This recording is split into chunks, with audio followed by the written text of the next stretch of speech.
Welcome back to Sports Talk with Dad. My name is Kyle, and as always, I cannot call this Sports Talk with Dad without the man sitting next to me, a man that is about to be unbearable to be around when the TV is on. My dad, Tim. Why do you say that? Because you believe in Christmas in July, and I don't want to watch Hallmark. I don't want to watch CMT. I don't want to watch... It's Great American Country, get it right. Whatever it's called now. Hey. I don't want to watch it. I don't want to watch Christmas movies in July. And it's not only July. It just starts now for you. On your television, from now until February 3rd, there will be Christmas movies on the TV. No, there won't. And the only reason you take a break from watching those is because they're not on TV for 5 months. Look, they're mindless. I don't have to deal with anything that's going on in the politics in the world. They all have a happy ending. Leave me alone. By the way, I need all the other guys that actually watch those. I started with because your grandmother loved them. And I used to watch with her, and we used to have a great time talking whenever they were on. Makes me think of her. I'm not apologizing for that. So, or should you you? Go. You don't have to apologize for enjoying your shows. Yeah. Okay. I don't like them. You don't have to. You don't like. And it is you terrible. Don't like Blue Bloods either, which is another great show. I don't mind Blue Bloods. Here's the difference, right? And you and I have talked about this. Is honestly, you watching Blue Bloods versus me is simply a generational thing. Yes. I don't sit and watch full TV shows.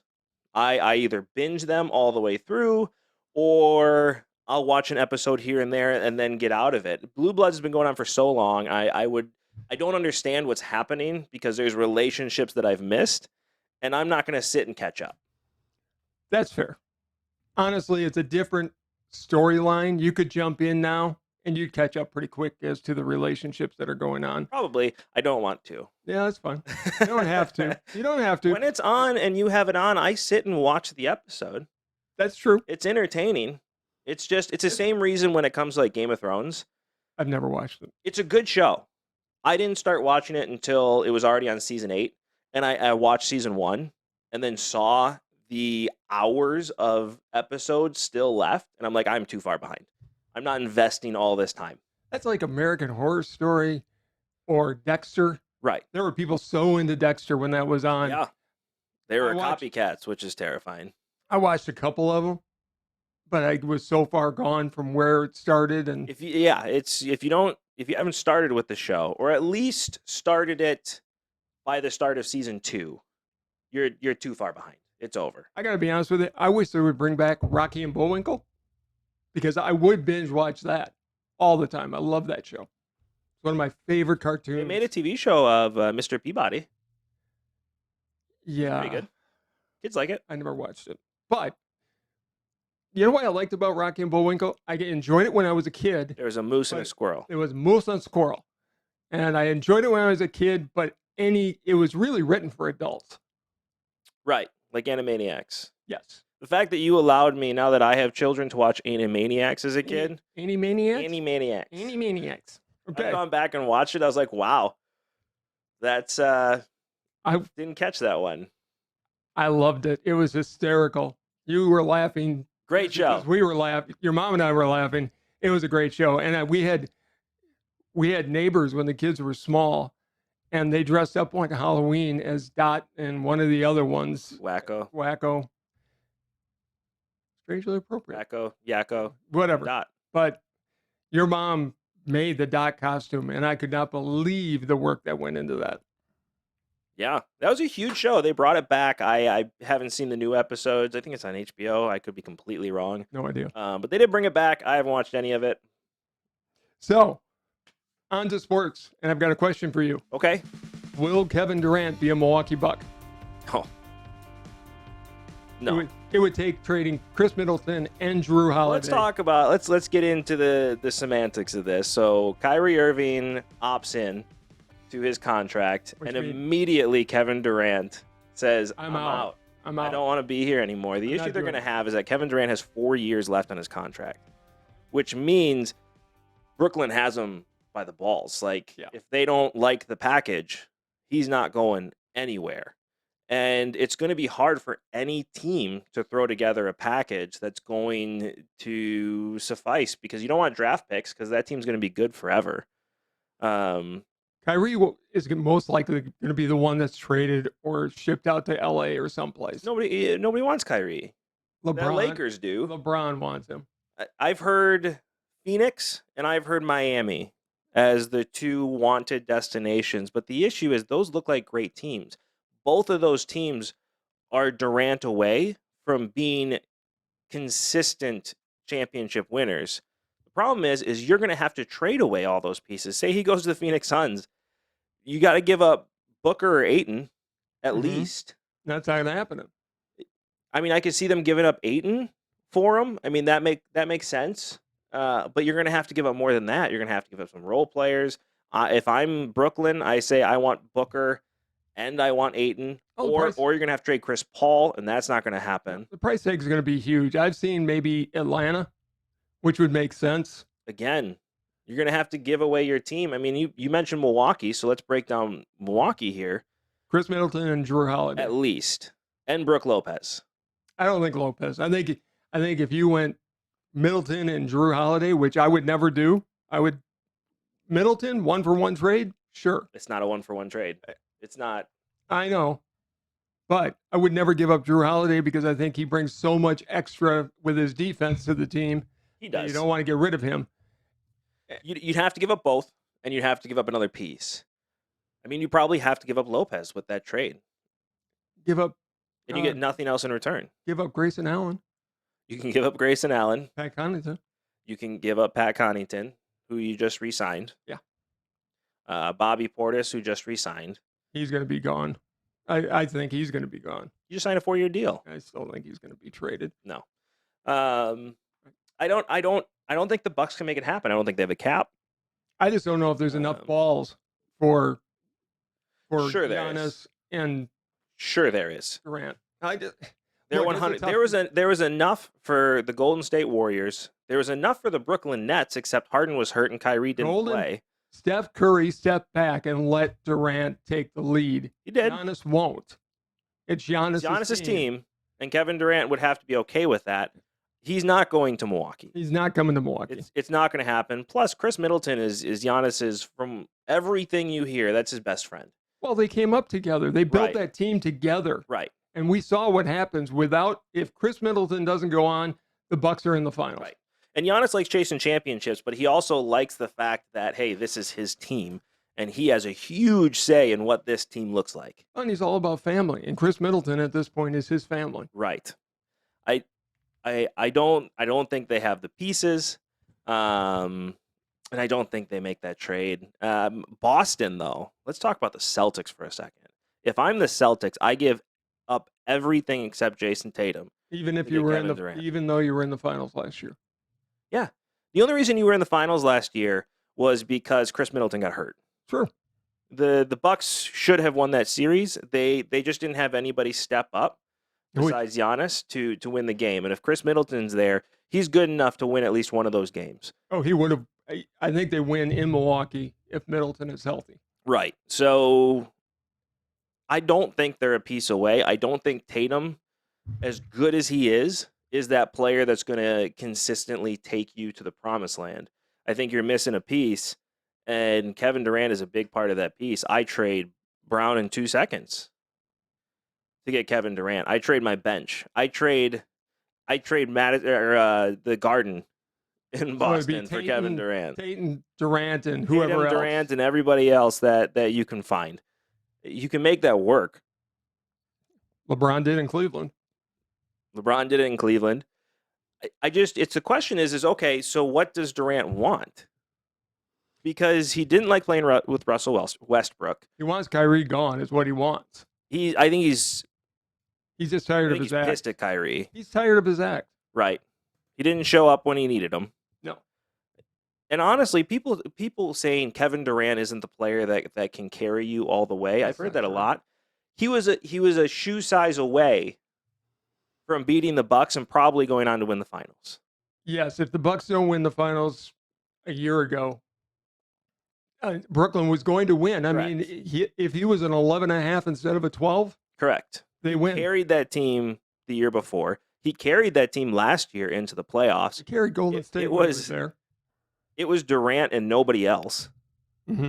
And even when Kyrie was there was no chemistry. They never played together, and you could tell. It's the same issues the Clippers have, right? You have Kawhi and Paul George, but they never play together.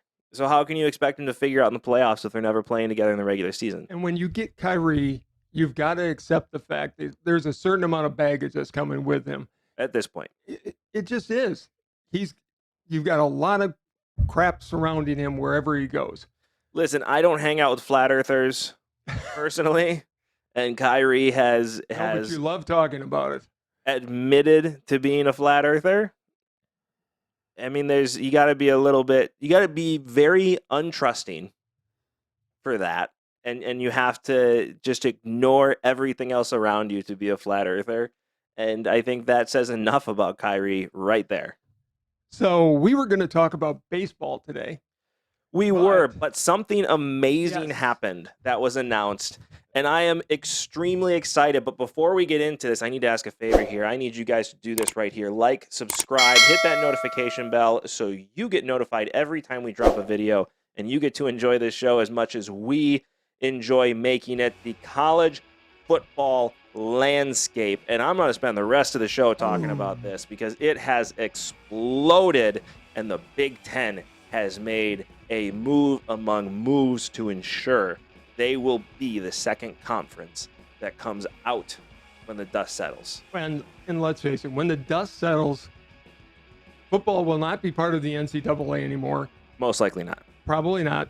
It'll be like NFL football. You have an American conference and a national conference or whatever the names are, and that's going to be where every major college goes to. Yep. And the Big Ten, by going out and making I was so impressed by the fact that nobody knew about this until it dropped 5 hours before the press conference took place. Exactly. Let's break into this right here. So the Big Ten landscape, this is what it looks like right this second. So what you have is you have the East, you have the West, and you got your what is it, 14 teams now? Yeah, 14 teams. Yep. I can't count. But this is what it looks like now. So you're going to have to change this landscape around. So here's what I'm thinking this is going to look like, because you're going to include them. You have to put them out West, obviously. And so you're going to see something like this here, where what makes the most decision is Purdue's going to move over to the East, and you're going to have a West Conference that has been the weak point of the Big Ten for a long time, and it all of a sudden just got a lot stronger. Wisconsin is not going to own the West any longer. No, not even a little bit. And if I'm SC and UCLA, I am extremely excited about what's going to happen here. It's going to be huge for them. My question is, instead of doing, East-West still makes some sense. I'm just wondering if they're looking at a north-south type of setup or just... I don't think you can be for travel size. I mean, you do north-south, okay, well, you're going to have some way East Coast teams that are going to have to travel across country. You don't do that. I mean, go across 3 time zones for division play. I mean, they're already going to have to always be playing in 2 divisions or 2 time zones away. And SC and UCLA will never play a noon Central time start. Never happen. They are going to be, and I'm sure as part of the deal, they are a 3 o'clock or a primetime start. Correct. As it should be.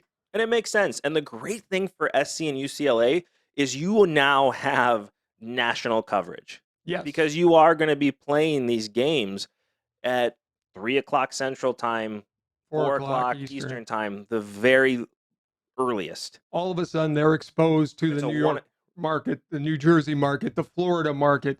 Right. In ways they haven't been because everything was played on the West Coast late at night. Yeah, I mean, a 7 o'clock game in California for USC and UCLA is never going to happen again. No. It's never going to happen again. When Nebraska goes to play in California, it won't be a 7 o'clock or 9 o'clock start out west. It will be 5 o'clock, the latest. 5 o'clock, the latest. It makes it 7 Central, 8 Eastern Time. They will never play any later than 8 o'clock Eastern Time, which is exactly when the primetime games for the Big Ten happens. And that was definitely a part of this conversation and saying, hey, this is what this time frame is going to look like. You want to play on primetime, you're not starting at 10 o'clock in New York anymore. Correct. You're going to play by the way we have this structured. And we talked about this too. I mean, it's the same way the NFL works, right? Mm-hmm. Because the NFL works where Thursday night game starts at 7 o'clock Central Time, 8 o'clock Eastern. 5 Monday Night o'clock Football. out west. Right. You're not changing. And I'm surprised they haven't gone to that already out there. But college football is a little bit different because you are in your own time zones and you're in your own time zone, and you also have the national network deals, right, and the TV networks much more than in the NFL. They pick when these teams are going to play. Right. This changes the landscape. Purdue's officially never heard from again. I mean, they're going to be buried in this conference. Wait a minute. If Purdue's never heard from again, Rutgers is now on its way to Mars with Elon. I still don't know why Rutgers is in the Big Ten. I've never known. It gave them access to the New Jersey market, not really New York. We were talking about, wouldn't it have made more sense to bring in UConn? I would have rather brought in UConn. Well, for basketball. Yeah, but at least you get something. You get nothing out of Rutgers sports-wise. No. I mean, maybe there's something I don't know that Rutgers brings, but this brings – and the crazy thing is with USC, this not only and UCLA, this not only brings football. Everybody's talking football. This not only brings football to the table, this brings basketball with a blue blood like UCLA officially in the Big Ten, which they haven't had before. You all of a sudden have volleyball, which is going to be huge because you've got a super conference. I mean, for women's volleyball specifically, you've got Wisconsin, you've got Penn State, you've got Nebraska, which are already national powers. Now you're bringing in the ultimate national powers. Right, and don't forget Penn State. Don't forget Northwestern. I mean, this. You did say Penn State. I'm sorry, I missed that. Minnesota competes. I mean, this volleyball is a super conference now. Track and field.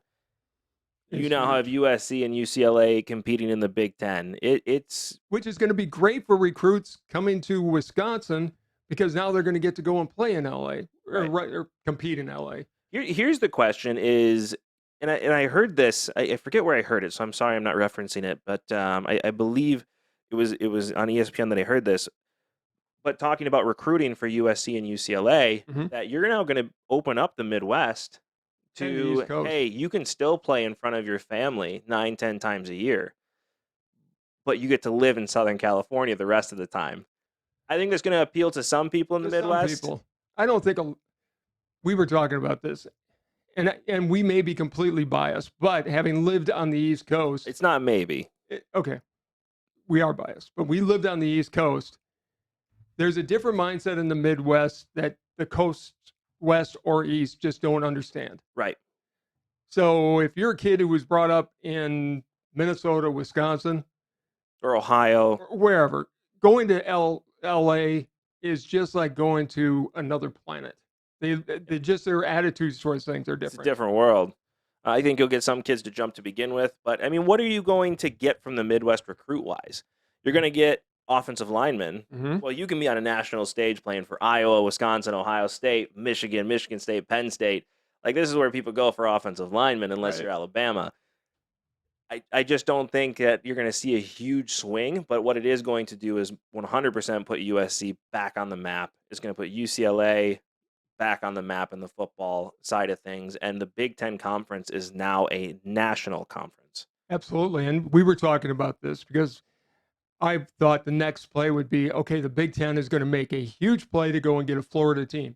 Clemson, obviously not in Florida, but that side, Florida State, Miami, to bring those into the Big Ten, and then you've got a true national conference. Right. But we're gonna talk about that one in a second. I want to hold your thoughts on that because I do like the way you're thinking here. What I want to look at before we get into that is USC made this move because look at what they're about to face. If this is the conference, now I don't know. This just makes perfect sense. I can't imagine this won't be what the conferences look like. It won't be much different. Or the divisions, I mean. But who's their competition? Nebraska's Wisconsin and Iowa. Wisconsin's kind of there. Wisconsin was the power on the West. Look, Ohio, the Big Ten is Ohio State and the rest. Right. Let's make no mistake about that. But if you look at that second tier of teams, it's Wisconsin, it's Michigan State, it's Michigan and Iowa. Those four teams. Right. I think you're about to see Penn State as well. Penn State as well. But I think you're about to see Ohio State and USC in the Big Ten championship year in and year out. And that's exactly what USC wanted. It is what they want, but here's my question. What happens every year in the Big Ten? They kill each other. They do. And the USC has always been a team based on speed, and they've got smaller linemen in the defense. They're going to have to get the big boys. It's going to be a learning curve, because we saw what happened back a few years ago when Gary Anderson came. Right, and Rich Rodriguez in Michigan. Rodriguez. They both tried to downsize their teams, and their teams got crushed. Yep. You've got to play Big Ten football, and that means you get big players. Well, you have to own the clock. Yes. And that's why Ohio State wins in the Big Ten, because they're massive and they're fast. Well, they're the one team that's put everything together, and that's why but because they are in the Big Ten, every time it seems like they get to the national championship schedule, they're exhausted and they're just beat out. Right. And Alabama gets all their recruits. There's that too. But it does put an interesting place when it comes to what do you do next? And that's what I wanted to segue into with what you're talking about here, because we're talking natural rivals are going to be split up as well. So let me get it pulled up correctly. But USC's losing its natural rival with Stanford here. Well, like you said, you want to go into the East Coast here. I don't think they're going to. There we go. I finally got the right thing pulled up. Okay. I don't think they're going to get, because of the ACC contract, and because ESPN owns the ACC and the SEC TV rights, that's not going to happen. And we're not talking ACC, we're talking Pac-10, but this is what's left in the Pac-12 now, which again is the Pac-10. This is all you have left here, and then you have the ACC teams as well. Let's take out the contract real quick, or let's jump into it here. So the ACC, the reason ACC teams haven't moved is because of the deal that they signed. Crazy deal. I don't know why those schools would have signed that contract, but they did. It's not just the $52 million. Right now they have a buyout clause of $52 million. Right. That I could see people buying it out, but they also give up their rights till 2036. So TV rights. So they'll be losing all that money. It's hundreds of millions of dollars. Right, and that's going to be the biggest issue, especially if you look at the Big Ten or the SEC, which are now making, the SEC, $36 million a year. Actually closer to 50. Is it? Big Ten's in the $35, $40 million a year for TV. I mean, that's a lot of money every single year that you have to give up until 2036. Until Benila stops getting paid by the Mets. I mean, it's the same length at that point. And happy Benila Day, by the way. This is the day he gets paid. So that's going to be hard on that side. But let's take that away. Notre Dame's in there because of everything else, right? But football's an independent. If you have to look at the ACC and you're the Big Ten, what schools are you going after? If it's me and I'm the Big Ten, I want Florida State, Miami, or Clemson. Two of those three. Yep. Because I want to be able to recruit in Florida. And I want access to that TV market down there. Because as much as, and this is the other thing, if you haven't lived in Florida or in the southeast part of the country, where NFL is king in a lot of places, college football is king. Forget about everything else. College football. Professional sports don't exist. No, it's all college. If you're a Florida Gators fan, that's it. You're a Florida Gators fan. Everything else takes a back seat. So that's where I would want to be. I agree. Florida State, Miami. What about Duke, North Carolina? If you could get Duke, North Carolina in the Big Ten, you want to talk about bringing in TV revenue? Duke and North Carolina bring in TV revenue on the baseball side, or on the basketball side, not the football side. Well, here's the thing. I don't think their football programs are as strong. North Carolina's had a few years where they've gotten up there. But make no mistake, in 10 to 15 years, there will be no NC2A Division I football. It will be on its own. Yeah, it's being set up to be Big Ten versus SEC. Correct. And they're gonna manage their own business. Right. The NCAA is out. I mean, if you're any of those schools in the ACC, which ones want to go into the Big Ten? I mean, if you're Florida State and Miami, do you want to go into the Big Ten or do you want to go into the SEC? For a lot of reasons, you may want the SEC, but for a lot of reasons I can make, if I'm Clemson, I want to have a chance to come up and compete. If I'm Clemson, I want to go to the Big Ten. I want to go to the Big Ten. And if I'm Miami, the Big Ten's not taking Clemson without Notre Dame. True. Notre Dame's going to have to go. They're going to finally have to make a decision. I think we're at that point. If I'm the Big Ten, my first choices are Miami, Clemson. Second choices, Florida State, Pittsburgh. No. I want to build up the East Coast a little bit. That's why you got Rutgers. Like I said, I want to build up the East Coast. That's why you got Maryland. As I said, I want to build up the East Coast a little bit. Pittsburgh's a great football school. They were. They have been in the past. Virginia Tech, maybe? No. But if you do Virginia Tech, you got to do Virginia. I think it's a limited number of schools. I just don't see it happening at this point. I think the Big Ten's growth is going to be out west. The demise of the Pac-10, Pac whatever it is. I could see all those Pac-10 teams, Pac-12 teams, whatever they are now. I could see all of them coming to the Big Ten. I could see that just be hey, we're just going to take this now. And with ESPN owning the ACC and SEC networks, I could see the ACC just joining the SEC and calling it a day. But you're right, though. If I'm the Big Ten, besides Notre Dame, right? Let's take Notre Dame off the table. They've been trying that since the dawn of time. Yes, they have. To get Notre Dame into the Big Ten. So off the table there. I want Florida State, Miami. Those are my... I'd rather have Clemson, Miami. Why? Clemson's the national power. It's going to give a challenge to the Ohio State. I think they've been in the national championship game a couple of times. I think it's going to add another glamour football school to the Big Ten. Right. Miami, you've got all of everything that goes with the U. The issue with any team in the SEC or ACC, coming into the Big Ten is that you're going to go into a division with Ohio State, Michigan, and Michigan State. Well, you're going to get to immediately. I'm not sure that'll happen because if you start adding those teams and maybe then an Oregon and Stanford to the Big Ten, now all of a sudden you're going to have four divisions. You will, but they're still going to have to face off. They're going to have to face off, but they would never put Clemson. If you've got four divisions, Clemson's not in the same division as Ohio State. No, but Michigan might be with Clemson. Never. Well, I mean, you still have to have that Michigan-Ohio State game at the end of the year. You do. It'll be, I think, more likely, and we've talked about this, you're going to see Pac-10, Pac-12 start coming into Big 12, into either the Big 12 or into the Big 10. And if you're the Big 10, you get to pick and choose here on who you want to come to play. Who's the two teams? Say we want to add two more teams to the Big 10, which I think is coming, by the way. This is the fact that this was kept quiet for so long and just randomly happened in one day without anybody knowing about it. It would not surprise me if next week it was announced two more teams have been added to the Big 10. One will be Oregon, and the other team would be Stanford or Utah, in my mind. I don't think it's going to be the Arizona schools. If I'm the Big 10 and I can get Stanford, I make that move right now. Stanford's a team I want. I want Oregon, though, too.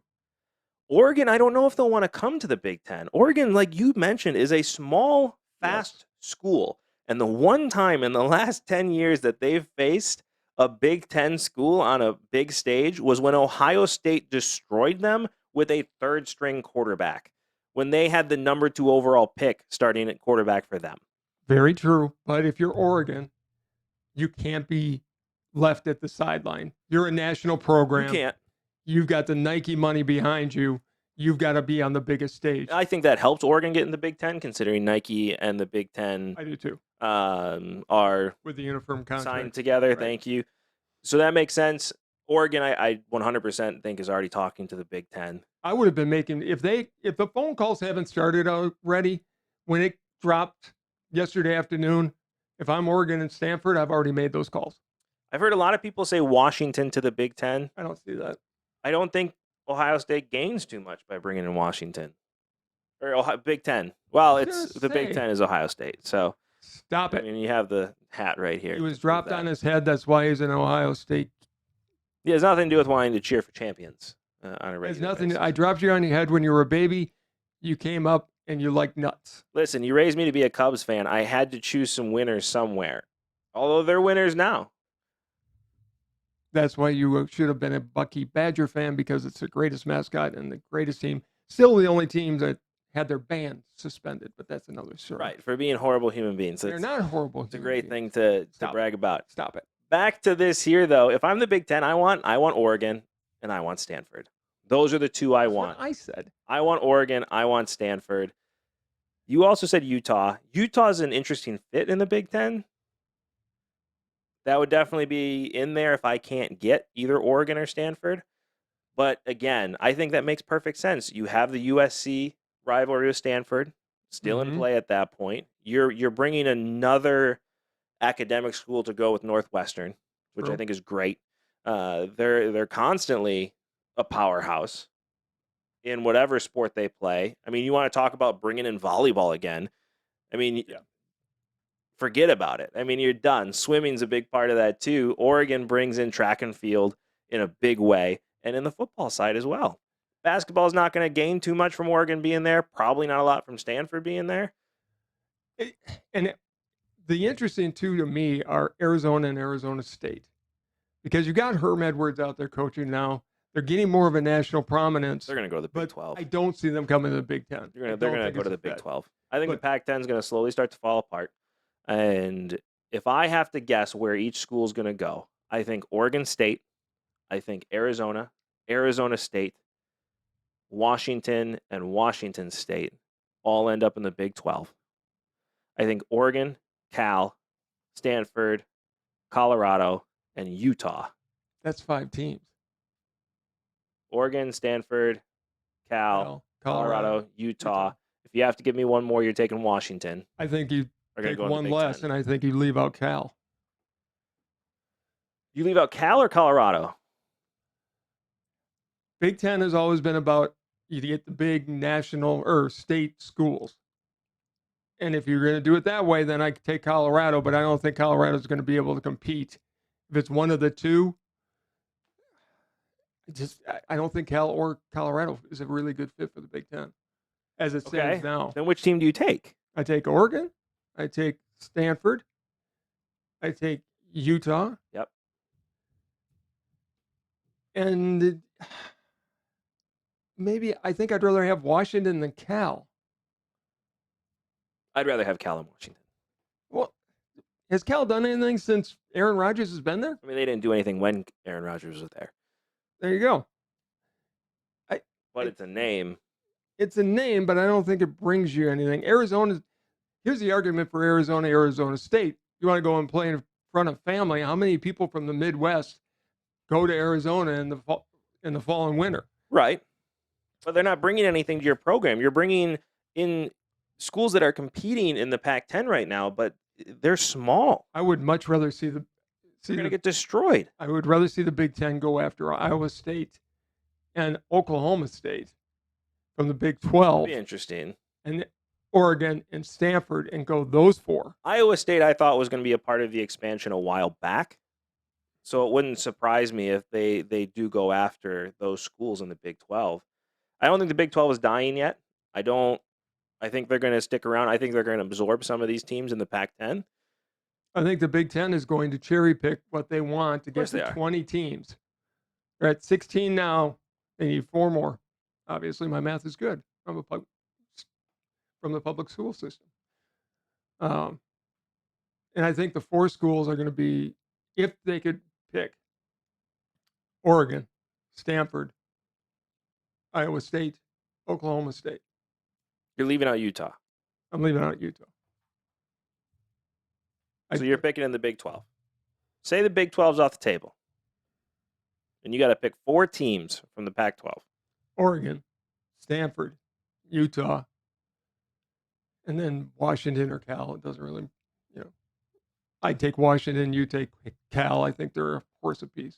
All right. Say you have all the conferences open. You're going to add 4 more schools into the Big 10. SEC's off the table. ACC, Big 12, and Pac-10 are on the table.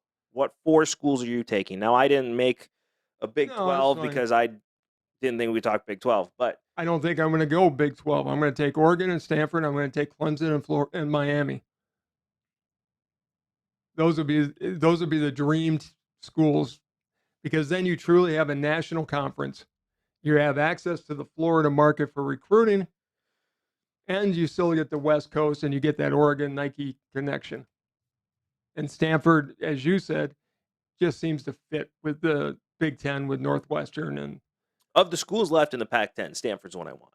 Yeah, I picked Stanford over Oregon. I don't. I want the Nike money. I want the Stanford money.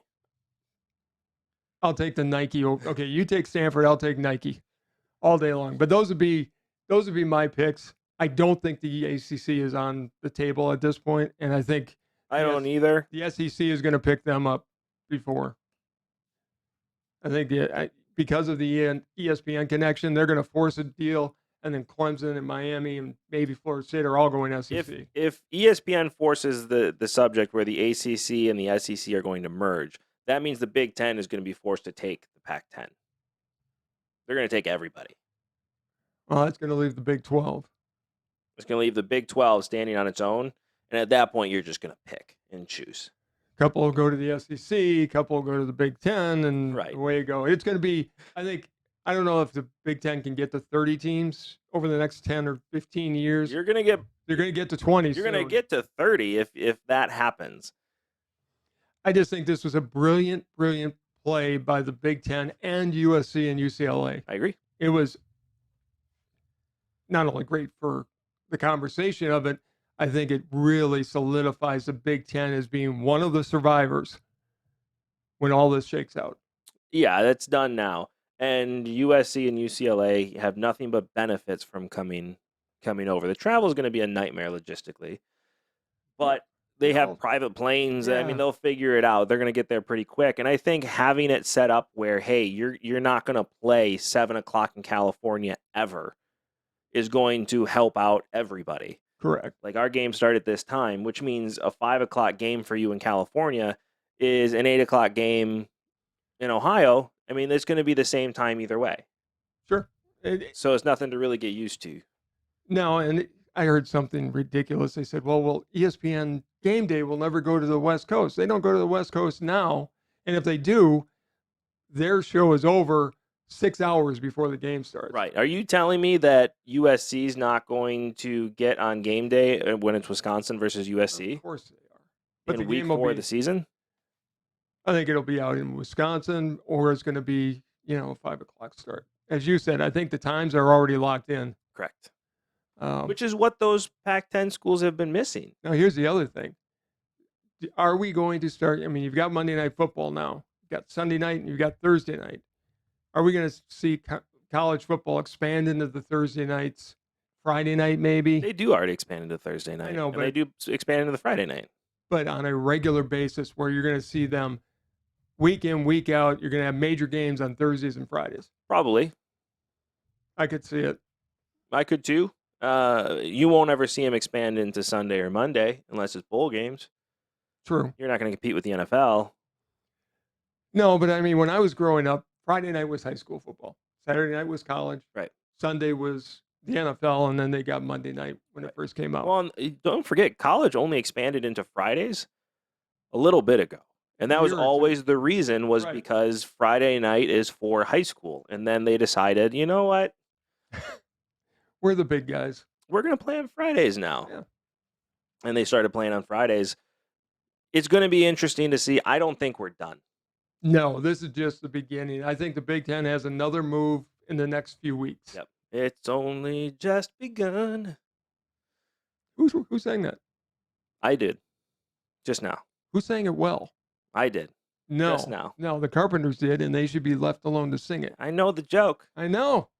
I sang it. Not good. It doesn't matter. Not well. Get my English right. He had math down today. I had math, and now I've got to work on English. But no big words today either. I mean, did the toilet paper of the day run out? You got to go buy more? I'll come up with a plethora of words over time. Yeah. Plethora? I can't hear the word plethora without thinking of Three Amigos. That's why I threw it out there. Jose, would you say I have a plethora of piñatas? Plethora? Do you know what the plethora is? I can do the whole thing. Okay, I love that movie so much. And to end the show, here's a trivia question for you. Martin Short was not supposed to be in Three Amigos. He was in there because another actor could not perform in the movie. Because he died. Because he died. So obviously you know the answer. Who was the part, Martin Short's part, originally written for? One of the greatest of SNL actors, John Belushi. John Belushi. It would have been Steve Martin, John Belushi, and Chevy Chase. It would have been a different movie. Completely different. It still would have been amazing. Well, any movie with Belushi is fun to watch. I think Martin Short was so brilliant in that movie. I have a hard time seeing what direction it would go. That was his first movie. He was so brilliant in that movie. I mean, Martin Short is one of the greatest actors we've had from Canada coming down. Yeah, except, all of the other actors that have come from Martin Canada. Martin Short's great. He's one of the he's the Mount Rushmore of Canadian actors who have come down. In my book. Michael J. Fox, John Candy, Martin Short, Ryan Reynolds. Okay, there's your 4. I mean, there's a lot more. Rick Moranis. No, he's not that level. I don't put him up there with those 4. How? He was brilliant in Ghostbusters. Rick Moranis walked away from acting because his wife passed away, and he decided to take care of his kid. I have huge right respect. As he was about to take on more lead roles. I know. I have huge respect as him as a human being. What he did was amazing. Honey, I Shrunk the Kids. Exactly. Little Shop of Horrors. Wasn't as good as Three Amigos. Excuse me? Wasn't as good as Three Amigos. I love Little Shop of Horrors. Excuse me? We'll have this conversation. Little Shop of Horrors is one of the greatest musicals in the history of musicals, and is one of the great. It is a top 10 movie for me. Oh God, no! Oh, I love that movie. I just watched it the other night. Of course, I forgot about it, and then all of a sudden it popped up on my HBO. Steve Martin was like, I need to watch this. Steve Martin was brilliant in that movie. Steve Martin, John Candy was in that movie. Bill Murray was in that movie. I would take Rocky Horror Picture Show over Honey. Very different movies. Rocky, yes. Very different movies. But I'd still take Rocky Horror over Little Shop of Horrors. I disagree. Little Shop of Horrors all day long. Rick Moranis, if you end up seeing this, I love you at least. I'm sorry he hates you. I do not hate him. Because clearly he doesn't think you are as talented of an actor as you truly are. He did I think he did the Canadian 12 Days of Christmas. He did. With a beer and a tree. That's one of my favorite Christmas songs ever. Yeah, it's Rick Moranis. Yeah, he's great. You just proved my point. Rick Moranis, I love you. Not better than Martin Short. I love both of you. Let us know down in the comments below if you agree with me that Rick Moranis is an amazing actor and should be on the Canadian Mount Rushmore. And while you're down there, like, subscribe, hit that notification bell so you get notified every time we drop a new video, so you get to enjoy this show as much as we enjoy making it. I think we've had some fun today. Big Ten, big news. I'm excited to see what other big news is coming out. Next week, we are talking baseball in detail, and you do not want to miss out on that show because you are going to hear me rant. You're going to hear me rave. You're going to hear him rant and rave. We are going to argue beyond belief on what is going on with baseball, and trust me, you don't want to miss out on that. Before we head out, any last words? This is a weekend. We are not R&D. We are just red, white, and blue. It's America's birthday. Happy Independence Day to everyone. Go and celebrate safely with your family and friends and enjoy the holiday. He may or may not come back to the show with all of his fingers. I'm not sure. We'll see what happens. Don't tell local law enforcement what I may or may not have. Listen, I've watched you almost... The fact that you still have all your fingers with the fireworks you play with is amazing to me. I mean, it's pretty impressive. I like fireworks. I watched you as a kid hold bottle rockets and then let them go and then almost light trees on fire. That was interesting, too. The Roman candles over in the neighbors. That was really bad. That was scary. That was scary. I didn't think it would go quite that. And then you lit another one. Well, I had to correct for the flight. Yeah, and then the same thing happened. End the show, Gracie. Thank you so much for watching. This has been Sports Talk with Dad. We'll see you next time. Bye, everybody.